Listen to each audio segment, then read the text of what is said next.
जीवमजीवं दव्यं जीर्णवर्वसहेण जीर्णनिर्वृत्तं बिन्दबिन्दवन्दं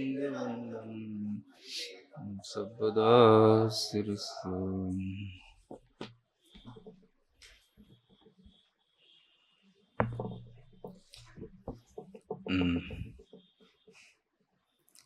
गाथा 37 की टीका पढ़ना है। मोक्ष तत्व का यहाँ पर वर्णन किया जा रहा है। यद्यपि सामान्येन निर्वशेष निराकृत कर्म कलंकस्य अशरीरस्य आत्मनः आत्यंतिक स्वाभाविक अचिंत्य अद्भुत अनुपम सकल विमल केवल ज्ञानादि अनंत गुणास्पदम अवस्थान्तरम मोक्षो भण्यते तथापि विशेषेण भाव द्रव्य रूपेण द्विधा भवति इति वार्तिकम्। यहाँ पर ये बताया जा रहा है कि सामान्य रूप से तो मोक्ष क्या कहलाता है, जो अनंत गुणों का स्थान हो उसको मोक्ष कहते हैं। और एक अवस्थान्तर को जो प्राप्त हो, एक नई अवस्था हो, अवस्थान्तर का मतलब एक नई दशा नई अवस्था को जो प्राप्त हो उसको मोक्ष कहा जाता है। वह मोक्ष आत्यंतिक स्वाभाविक होता है, अचिंत्य होता है, अद्भुत होता है, अनुपम होता है, सकल विमल केवल ज्ञान आदि अनंत गुणों से सहित होता है। ऐसा ये जो मोक्ष है यह अशरीर आत्मा का होता है, शरीर रहित आत्मा का होता है। और यह शरीर रहित जो आत्मा है वो निर्वशेष रूप से, पूर्ण रूप से जिसने कर्म कलंक को निराकृत कर दिया है, सामान्य से उसके लिए होती है। इस तरह से यहाँ मोक्ष का सामान्य से यह स्वरूप बताया गया है। फिर भी भाव और द्रव्य रूप से दो प्रकार का मोक्ष होता है, ये कहा गया। नेयो स्वभाव मुख्यो, नेयो माने ज्ञातव्य, स्वभाव मोक्ष, स क अपड़ोहु परिणामो, निश्चय रत्नत्रयात्मक कारण समय सार रूपो स्फुटम आत्मनः परिणामः। जो अपड़ोहु परिणाम है, अपड़ो माने आत्मा का वह परिणाम है। तो कौन सी आत्मा का? केवल आत्मा कहने से तो सामान्य आत्मा का परिणाम तो होगा नहीं जिसको भाव मोक्ष हो रहा है। तो वह निश्चय रत्नत्रयात्मक जो आत्मा है, जिसे हम कारण समय सार कहते हैं। निश्चय रत्नत्रय का मतलब क्या होता? कारण समय सार, यानी समय सार के लिए, शुद्धात्म तत्व की प्राप्ति के लिए जो कारणभूत होता है उसे निश्चय रत्नत्रय कहा जाता है।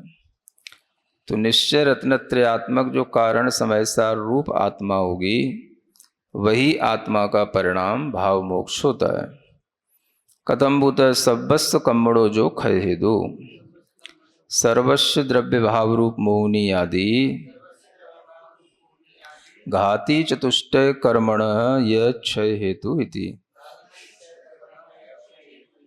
जो द्रव्य भाव रूप मोहनी आदि घाती चतुष्टय कर्म है, उन सबके जो क्षय का हेतु है वह परिणाम ही यहाँ पर भाव मोक्ष रूप से कहा गया है। यानी एक तरह से घाती चतुष्टय जो कर्म है, चार घाती कर्म है, उनको ही विनष्ट कर देने का जो परिणाम है वही एक तरह से भाव मोक्ष हो गया। यानी आत्मा को अगर केवल ज्ञान की प्राप्ति हो गई तो समझ लो उसका मोक्ष तो हो ही गया, उसी को भाव मोक्ष कहेंगे। केवल ज्ञान हो जाना ही भावों से मोक्ष हो गया, क्योंकि घाती कर्मों का विनाश होने पर जो उसे केवल ज्ञान आदि अनंत गुणों की प्राप्ति हो गई, यही उसका भावात्मक रूप से तो मोक्ष हो गया। अब शरीर है वो द्रव्य रूप से जुड़ा हुआ है, वो आयु पूरी होने पर छूट जाएगा। तो इस तरह से यहाँ पर ये बताया गया कि ये जो घाती चतुष्टय कर्म को नाश करने वाला जो परिणाम है, तो वो कौन सा होगा? तो वह निश्चय रत्नत्रयात्मक कारण समय सार रूप परिणाम होगा। निश्चय रत्नत्रय के माध्यम से ही आत्मा को केवल ज्ञान की प्राप्ति होती है, इसका तात्पर्य है। निश्चय रत्नत्रय रूप जो आत्मा का परिणाम होगा, वही कारण समय सार होगा। और कार्य समय सार क्या हो गया? जो केवल ज्ञानमय आत्मा का अनुभव हो गया, इसका नाम कार्य समय सार कहलाया। तो ये कार्य समय सार के लिए कारण जो है वो क्या है? निश्चय रत्नत्रय परिणाम है, ये बताया। द्रव्य विमुखो द्रव्य मोक्षम कथयति, अयोगी चरम समये द्रव्य विमोक्षो भवति। अब ये बता रहे हैं कि भाव मोक्ष होने के बाद में द्रव्य मोक्ष कब होता है? तो जो अयोगी केवली 14वें गुण स्थान में रहने वाले केवली भगवान हैं, उनका जो चरम समय है,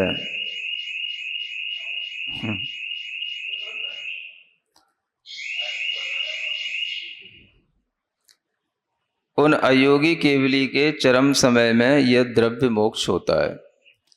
यानी आत्मा में कर्मों का पूर्ण रूप से पृथक होना कब होगा? जब आत्मा अयोगी गुण स्थान के अंतिम समय में होती है ना। अयोगी केवली के अंत समय में सारे कर्म छूट जाते हैं। सत्ता में बैठी हुई 85 प्रकृतियां एक साथ नष्ट हो जाती हैं एक दो समय में। तो वही जो है चरम समय में द्रव्य का मोक्ष कहलाता है ना। तो केवल ज्ञान की प्राप्ति हो जाना भाव मोक्ष हो गया एक तरह से। और फिर बाद में द्रव्य से जो मुक्ति मिली, समस्त कर्म द्रव्य से, वो अयोगी के चरम समय में मिली। को असौ कम्म पोह भावो टंकोत्कीर्ण शुद्ध बुद्धैक स्वभाव परमात्मन आयुरादि अशेष अघाती कर्मणाम अपीय आत्यंतिक पृथक भावो विश्लेषो विघटनमिति। तो ये द्रव्य मोक्ष क्या होता है? तो अत्यंत रूप से, आत्यंतिक माने होता है अत्यंत रूप से, अत्यंत माने अत्यधिक रूप से जिसका अंत कर दिया जाए उसको अत्यंतिक कहते हैं। आत्यंतिक जो शब्द है, अत्यधिक रूप से जिसका अंत कर दिया जाए। अत्यधिक माने सर्वथा पूर्ण रूप से जिसका अंत हो जाए, विनाश हो जाए, उसको आत्यंतिक कहते हैं। ऐसे आत्यंतिक रूप से पृथक भाव हो जाना, यानी आत्मा और कर्म का पृथक पृथक अस्तित्व हो जाना, विश्लेषण हो जाना, माने उससे जो श्लेष संबंध था वह छूट जाना, इसी को विघटन कहते हैं। और यही जो है कम्म पुह भावो जो कहा गया है, यही उसके लिए द्रव्य मोक्ष कहलाता है। तो कौन सी आत्मा का? जो टंकोत्कीर्ण शुद्ध बुद्ध एक स्वभाव परमात्मा है, वह जो केवल ज्ञान से सहित 13वें गुण स्थान वाला संयोग केवली भगवान का आत्मा है, उसमें भी जब आयु आदि शेष अघाती कर्मणों का यह सब अत्यंत विघटन हो जाता है, तब वह द्रव्य मोक्ष कहलाता है। तस्य मुक्त आत्मने सुखम कथ्यते। अब यहां पर थोड़ा इसको विस्तार दिया जा रहा है। उन मुक्त आत्माओं का सुख बताते हैं, मोक्ष सुख। आत्मोपादान सिद्धम स्वयमतिशयवद्वीदपादं विशालम वृद्धिरासव्यपेतम विषय विरहितं निष्प्रतिद्वन्द्वभावम् अन्यद्रव्यानपेक्षम् निरुपममितं शाश्वतं सर्वकालम् उत्कृष्टानन्तसारम् परम सुखमतस्तस्य सिद्धस्य जातम्। ऐसे ये सिद्ध भगवान का सुख, सिद्धस्य जातम परम सुखम, इसको परम सुख कहते हैं।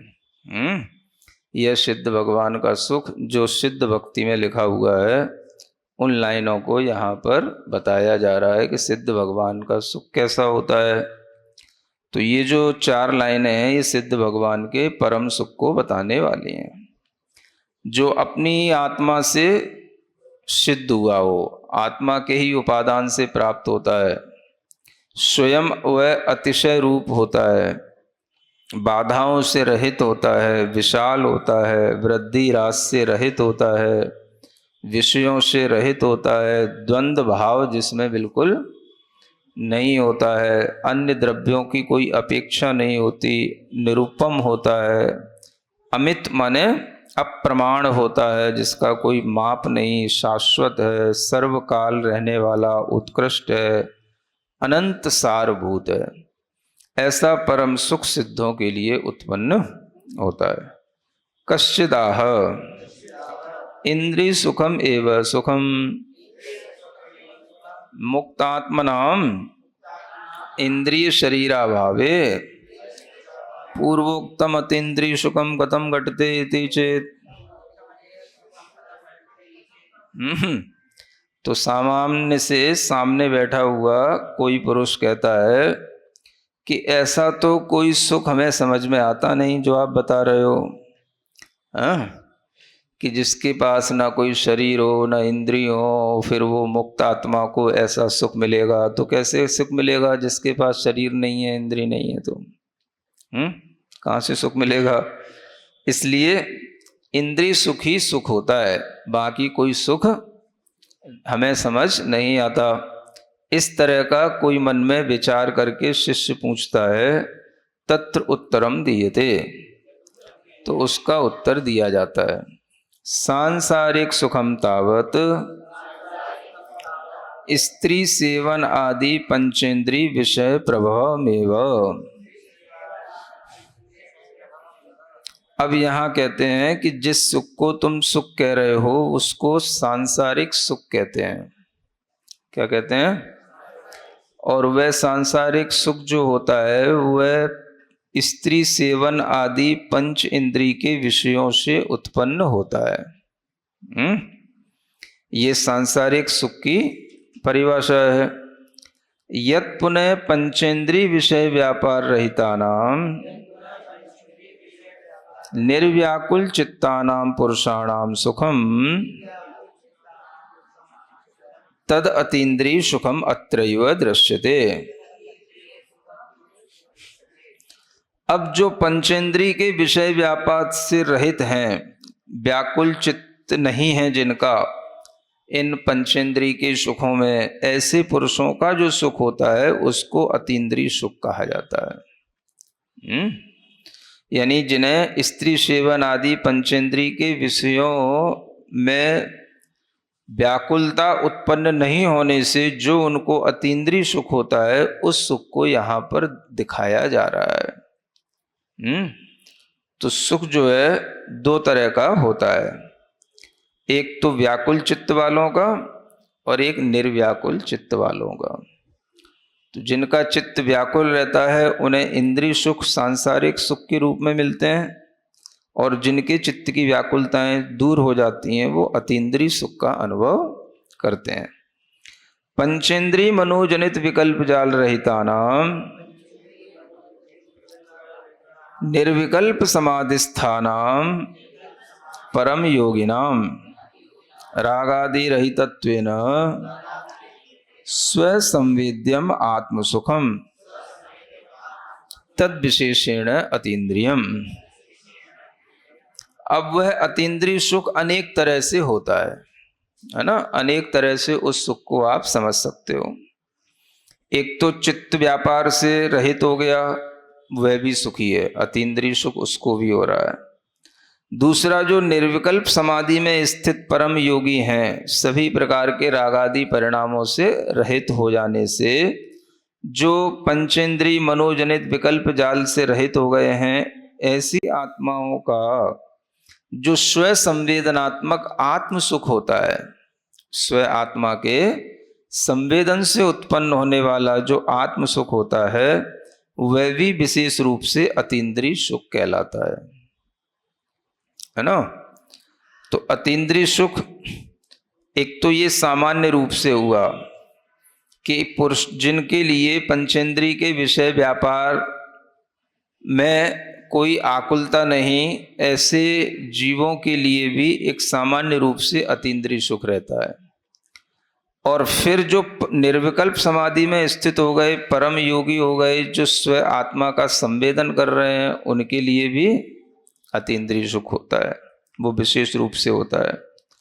और भी अधिक विशेष रूप से अतीन्द्रिय सुख जानना चाहें तो आगे कहते हैं, यच्च भाव कर्म द्रव्य कर्म रहिता नाम सर्व प्रदेश आह्लादैक पारमार्थिक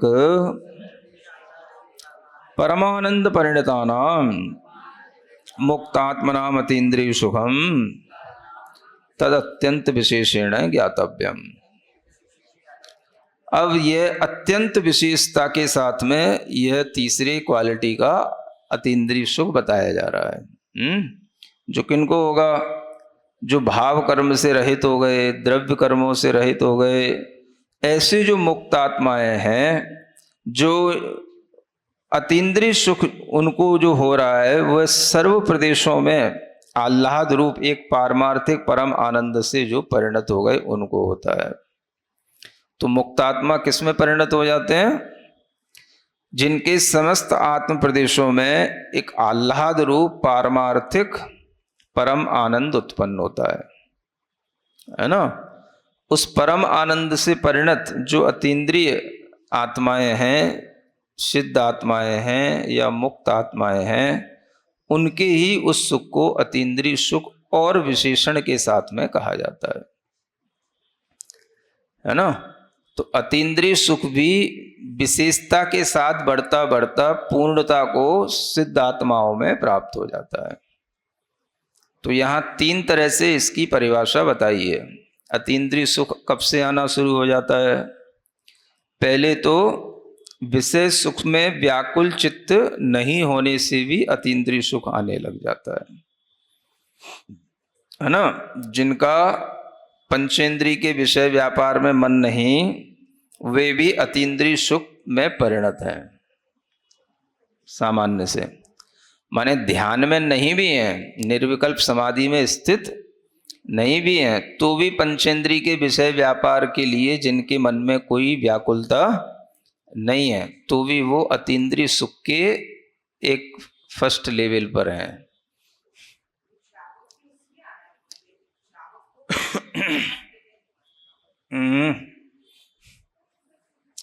अब ये तो समझने की बात है कि श्रावक कहाँ है और किसके लिए ये कहा।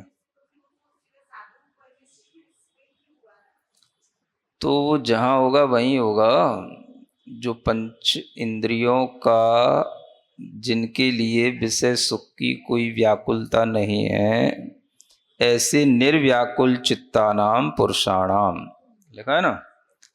तो एक तरह से ये समझना चाहिए कि पंचेंद्रिय के विषय से रहित जो पुरुष हैं, वो भी एक अतीन्द्रिय सुख की सतह पर खड़े हैं, है ना। वो भी उस अतीन्द्रिय सुख की सतह माने पहले पायदान पर, पहली लेयर पर वे भी बिलोंग करते हैं। तो निर्व्याकुल चित्त होगा तो इस तरह से ये भी अतीन्द्रिय सुख का एक अनुभव है।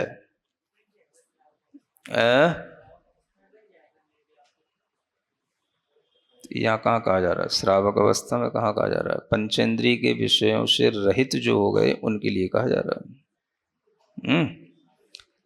तो एक ये है। दूसरा, जो निर्विकल्प समाधि में स्थित हो गए, जो अपने निज आत्म संवेदन में, स्व संवेदन में लीन है, एक दूसरा उनका सुख है ना।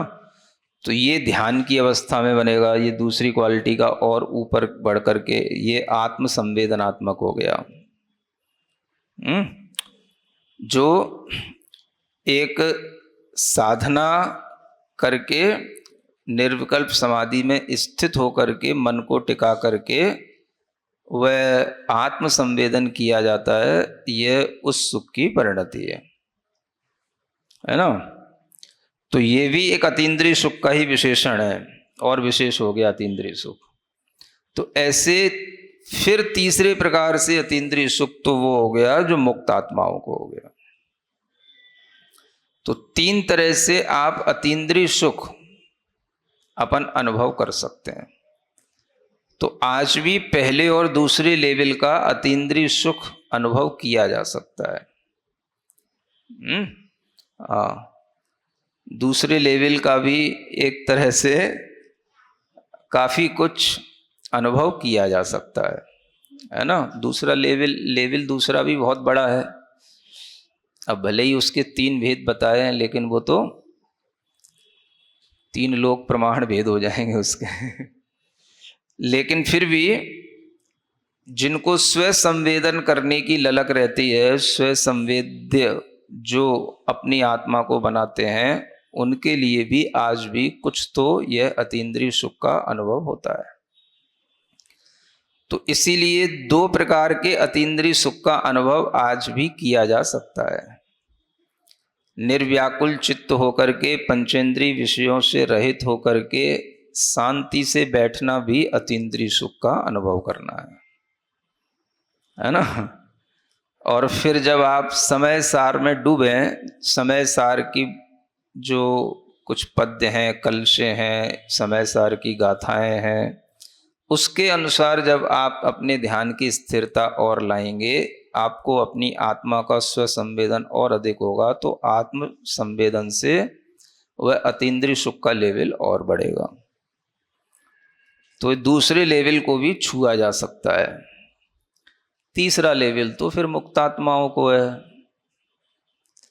तो आज भी कुछ है, समझ आ रहा है? जानाति यह स जानाति मोक्ष सौख्यम निरंतरम, ये कहा गया ना। क्या जानाति जो अपनी आत्मा को आज भी जान रहा है, स्व संवेदन से युक्त आज भी कर रहा है, वो आज भी मोक्ष सुख को जान रहा है। तो जो तीसरे लेवल का मोक्ष सुख है, वो आज भी वह इस तरह के ध्यान से निर्विकल्प समाधि में स्थित होकर के अनुभव कुछ करता है, कुछ वहां तक पहुंचता है। हाँ, बस स्व पर की संवित्ति जितना भेद विज्ञान के साथ होगी, उतना ही मोक्ष सुख, अतीन्द्रिय सुख का वह आज भी अनुभव करता है। इस तरह से आज भी जो कुछ किया जा सकता है वह अवश्य करने योग्य है। तो ये 3 तरह का अतीन्द्रिय सुख है ना। इसको ही परम आह्लाद, परम आनंद कहते हैं, है ना। आज सुबह ही समझाया था ना। तो ये परम आनंद परिणता नाम लिखा है ना। ये परम आनंद से परिणत होने वाले 3 तरह के ये लेयर हो गए। परम आनंद में परिणत होने वाले। एक तो विषय सुख, क्या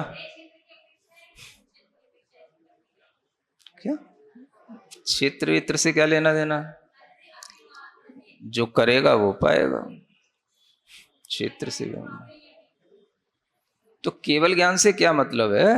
मतलब तो अपने को केवल ऊपर के 2 भेदों से केवल ज्ञान वाला तो किसको हो रहा है?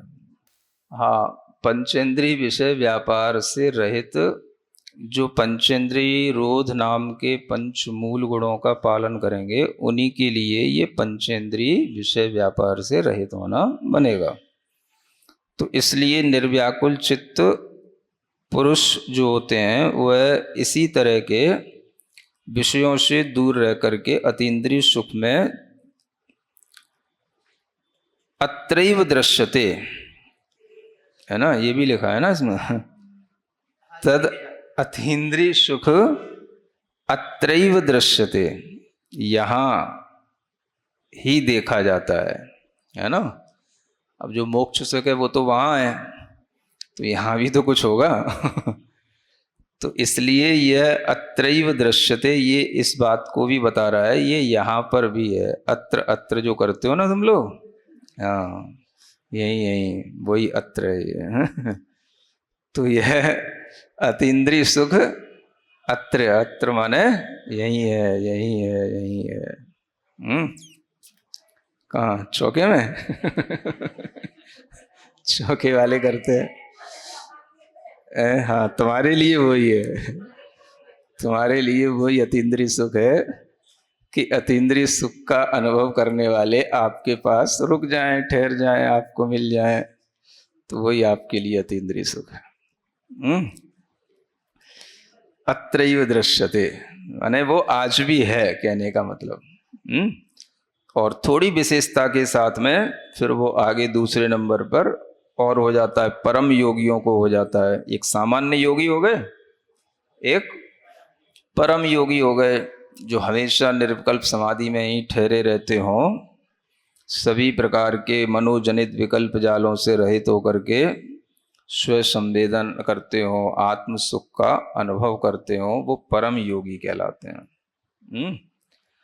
तो परम योगी एक कठिन अवस्था है, यह अभी इतना सहज संभव नहीं भी है, तो भी एक सामान्य योगी की दशा अत्रैव दृश्यते, आज भी देखी जाती है। इसी को कहते हैं सतह पर स्थित होना। तो इस तरह से यह अतीन्द्रिय सुख के भेद जान करके हम इंद्रिय सुखों को एक रूप देख सकते हैं। सारे इंद्रिय सुख एक तरफ और अतीन्द्रिय सुख को प्राप्त करने की ये तीन अवस्थाएं दूसरी तरफ। यच्च भाव कर्म द्रव्य कर्म रहिता नाम, ये तो हो गया है ना। इस तरह से तीन प्रकार का अत्यंत विशेषण के साथ में ये अतीन्द्रिय सुख। अत्रा शिष्य, है ना, शिष्य बहुत प्रश्न करता है। संसारिणाम निरंतरम कर्म बंधो अस्ति तथैव उदयोपि अस्ति शुद्धात्म भावना प्रस्तावो नास्ति कथम मोक्षो भवति इति। ऐसा लगता है बिल्कुल सीधा साधा सरल सा शिष्य सामने बैठा रखा है ना, ज्यादा पढ़ा लिखा नहीं भी हो तो भी कम से कम प्रश्न तो करता है। तो देखो, शिष्य कहता है हम सभी संसारी जीवों के लिए हमेशा तो कर्म बंद होता रहता है। ये भी आपके श्रीमुख से सुना है। उदय भी हमेशा कर्मों का चलता रहता है। अब कहाँ से शुद्धात्मा की भावना करें जब कर्म का बंद हर क्षण चल रहा है, हर क्षण कर्म का उदय हो रहा है, तो कहाँ से शुद्धात्मा की भावना हो जाएगी। आत्मा की भावना, शुद्धात्मा का प्रस्ताव तो तब प्रस्तावित होगा जब थोड़ा सा कर्म उदय बचे, कर्म उदय से आत्मा रहित हो। तो कर्मोदय से तो आत्मा रहित होती नहीं, हमेशा कर्मों का उदय चल रहा है, कसायों का उदय चल रहा है, तो कहाँ से शुद्धात्मा का प्रस्ताव ले आए। और फिर जब शुद्धात्मा का प्रस्ताव सामने आता ही नहीं तो मोक्ष कहाँ से हो जाएगा। हाँ, तो कहाँ से ये सब बातें जो आप कह रहे हो ये घटित होंगी। तत्र प्रत्युत्तरम, तो उसका प्रत्युत्तर देते हैं, है ना। यथा शत्रु क्षीणावस्थां दृष्ट्वा कोपी धीमान पर्यालोचयति अयम मम हनने प्रस्तावः, है ना। ततः पौरुषम कृत्वा शत्रुम हन्ति तथा कर्मणामपि एक रूप अवस्था नास्ति बेटा,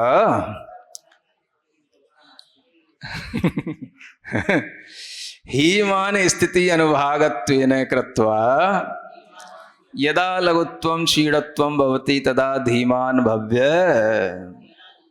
है ना। ऐसा तो उसको समझाते हैं, हे शिष्य, हे पुत्र, देख जैसे शत्रु तो शत्रु है ना, हमेशा उदय के रूप में माने सामने खड़ा हुआ है।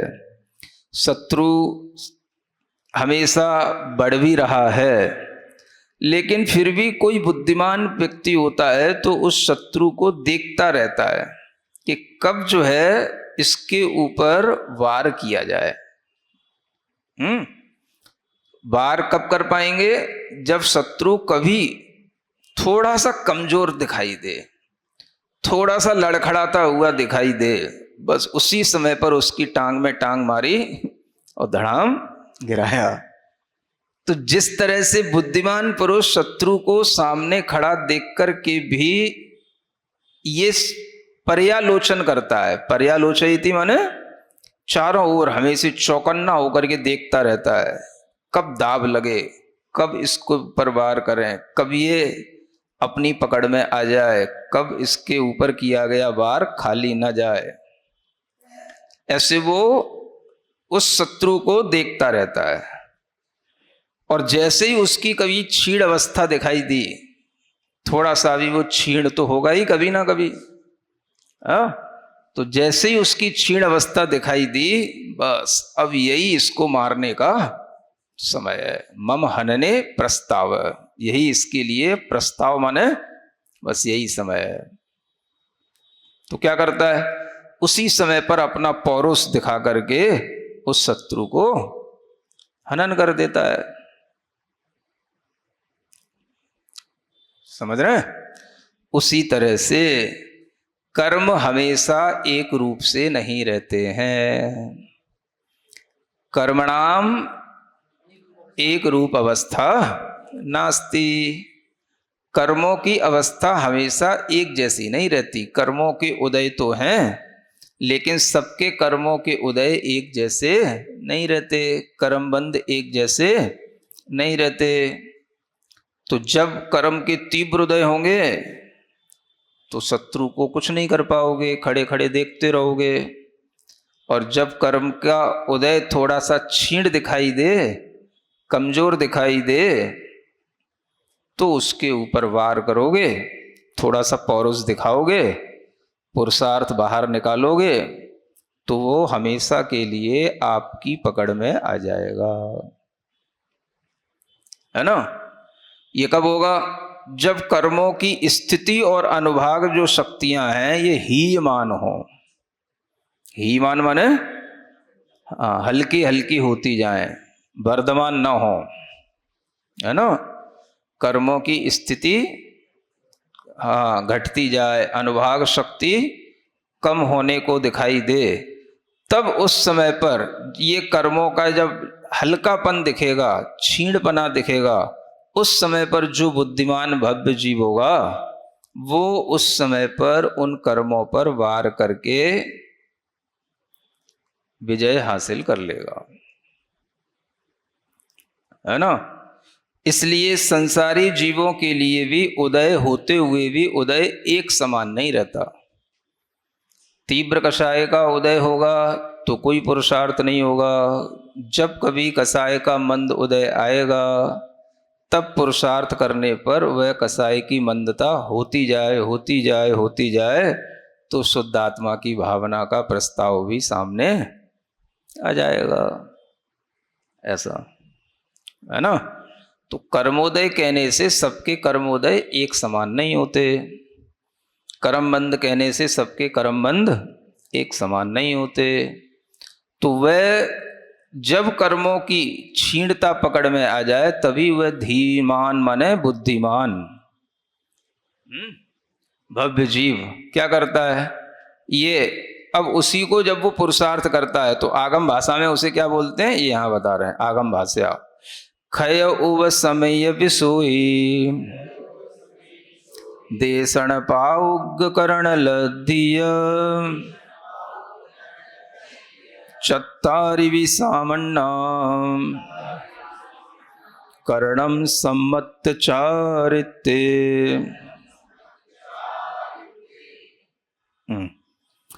यहाँ पर आगम भाषा के अनुसार बताया जा रहा है ना। दो तरह की भाषा होती हैं, एक आगम की भाषा और एक अध्यात्म की भाषा। तो आगम की भाषा में क्या कहते हैं, बताया गया है कोई भी जीव सम्यक्त को प्राप्त करेगा तो भी वह है ना 5 लब्धियां के परिणामों से गुजरेगा तब सम्यक्त प्राप्त करेगा, है ना। चारित्र प्राप्त करेगा तो भी उसे अंतरकरण परिणाम, अदय प्रवर्त, अपूर्वकरण, वृत्तिकरण ये परिणाम करने पड़ेंगे। तो यही सब परिणाम करने का जो उसे मौका मिलता है वो कर्म की मंदता होने पर ही मिलता है ना। इसलिए क्षयोपशम, विशुद्धि, देशना, प्रायोग्य और करण लब्धि ये चारों तो सामान्य हैं। चत्तारिवि सामान्य, ये सम्यक्त को और चारित्र को प्राप्त करने के लिए ये 4 तो सामान्य हैं। और करणम जो करण लब्धि है वो सम्यक्त और चारित्र के समय पर ही होती है। जब कोई जीव सम्यक्त को प्राप्त कर लेगा, चारित्र को प्राप्त करने के निकट होगा, तब ये करण लब्धि का परिणाम आएगा। इति गाथा कथित लब्धि पंचक संज्ञेन अध्यात्म भाष्य निज शुद्ध आत्मा विमुख परिणाम संज्ञेन च निर्मल भावना विशेष खड्गेन पौरुषम कृत्वा कर्म शत्रुम हन्ति इति।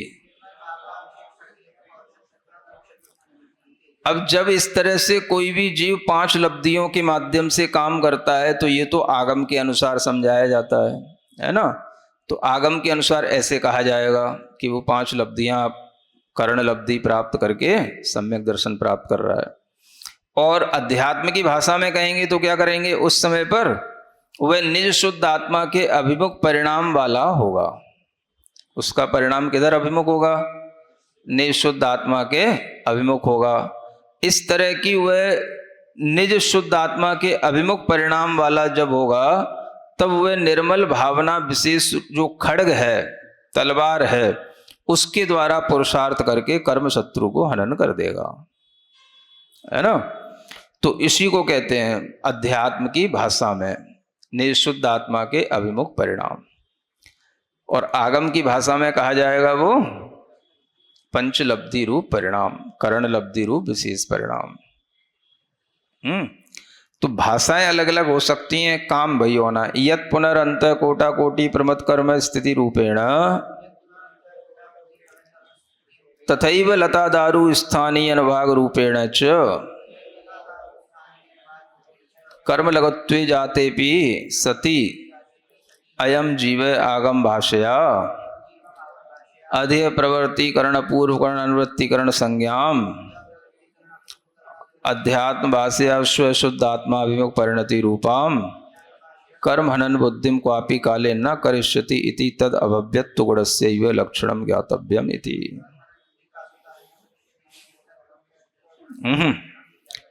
क्या कहते हैं देखो, अगर अंत कोड़ा कोड़ी प्रमाण कर्म की स्थिति रूप से, ये तो कर्म की स्थिति के विषय में बता दिया, जब अंत कोड़ा कोड़ी प्रमाण कर्म की स्थिति होगी तब आप पुरुषार्थ कर पाएंगे, है ना। माने कर्म स्थिति क्षीण होने का मतलब क्या है, जब कर्म स्थिति अंत कोड़ा कोड़ी प्रमाण हो जाए, इतना ही उसमें कम से कम जो है कर्म बंध की स्थिति बन जाए। और अनुभाग कितना हो जाए, लता दारू स्थानीय रूप अनुभाग रूप से परिणत हो जाए कर्म। मिथ्यात्व हैं या अनंतानुबंधी अप्रत्याख्यान आदि कसाएं हैं, इन सब में जो ये स्थिति और अनुभाग हैं तो ये घातिया कर्मों में भी ये लता दारू रूप हो जाएं, अस्थि और शैल रूप ना रहें। माने जब तक अनुभाग अस्थि और शैल रूप रहेगा तब तक आप उससे लड़ नहीं सकोगे, है ना। तब तक आप उसे ठोकर नहीं दे पाओगे, उससे जीत नहीं पाओगे कर्म से। तो जब कर्म थोड़ा सा अस्थि और शैल के बिना लता दारू स्थानीय अनुभाग से परिणत हो जाए, उस समय पर आप अपना पुरुषार्थ दिखाओगे तो उस समय पर यह जीव तब कहलाएगा, आगम भाषा से कहलाएगा। देखो ये अधय प्रवृत्तिकरण परिणाम कर रहा है, अपूर्वकरण परिणाम में लगा हुआ है, अनुवृत्तिकरण परिणाम में लगा हुआ है, ये तब कहा जाएगा। ये आगम की भाषा से ऐसा बोलेंगे। और अध्यात्म की भाषा में क्या बोलेंगे? यह स्व शुद्धात्मा के अभिमुख परिणति रूप वाला है। तो उस समय पर उसके लिए जो कर्म हनन करने की बुद्धि उत्पन्न हो जाएगी। तो ये सिर्फ मौके की बात है, मौका मिले तो चौका लगाओ, वही वाली चीज है ना। मौका मिले तो चौका लगाओ, माने हाँ, साधु आ गए तो चौका लगाओ, है ना। मौका मिले तो चौका चौका माने हाँ, साधु आ गए तो चौका लगाओ, साधु नहीं है तो कहीं के चौका है। तो इससे भी कर्म शत्रु, कर्म शक्तियां हीन होती हैं, चौका लगाने से भी। हाँ, कितने ही जीव केवल चौका लगा करके ही तर गए। हाँ, आहार दान दे के ही तर गए। शांतिनाथ भगवान का जीव देखो यहीं से शुरू होता है उनकी यात्रा, राजा श्रीसेन को आहार, श्रीसेन की पर्याय में आहार दान देने से, है ना।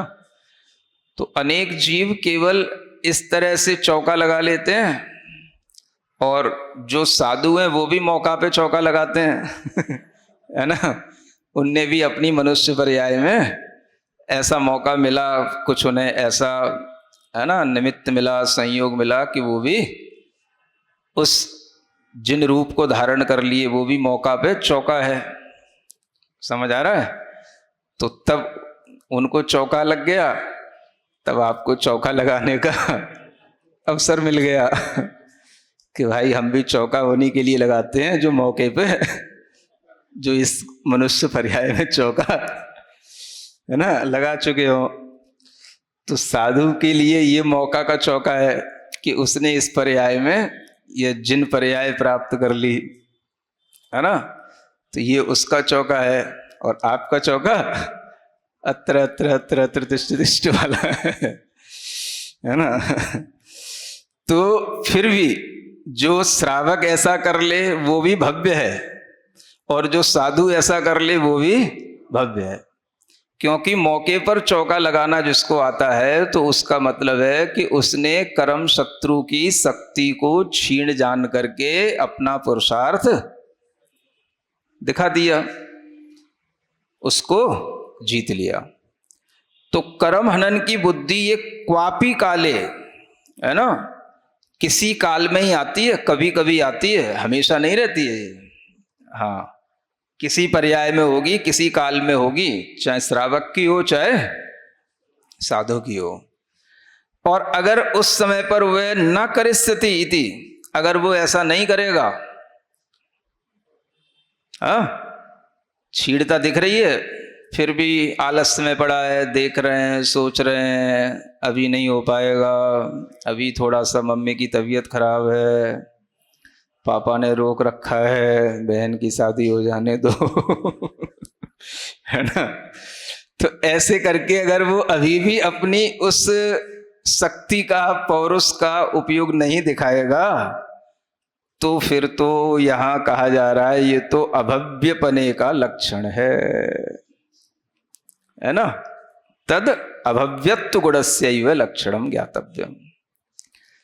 क्योंकि अभव्य जीव कर नहीं पाता, मौके पे चौका मार नहीं पाता, 4 लब्धियां तो फिर भी कर लेता है, 5वीं लब्धि वो कर ही नहीं पाता। तो वही तो मुख्य चौका, तो वो चौका वो मार नहीं पाता तो वो चौका सिर्फ भव्य जीव ही मार पाता है। और जो भव्य जीव ऐसा न करे, ना कर पाए, तो भव्य जैसा ही हो गया। क्योंकि अभव्य भी 4 ही लब्धियां कर पाएगा, और तू भव्य होकर के भी 4 लब्धियां कर पा रहा है, कर्ण लब्धि में लग ही नहीं रहा है।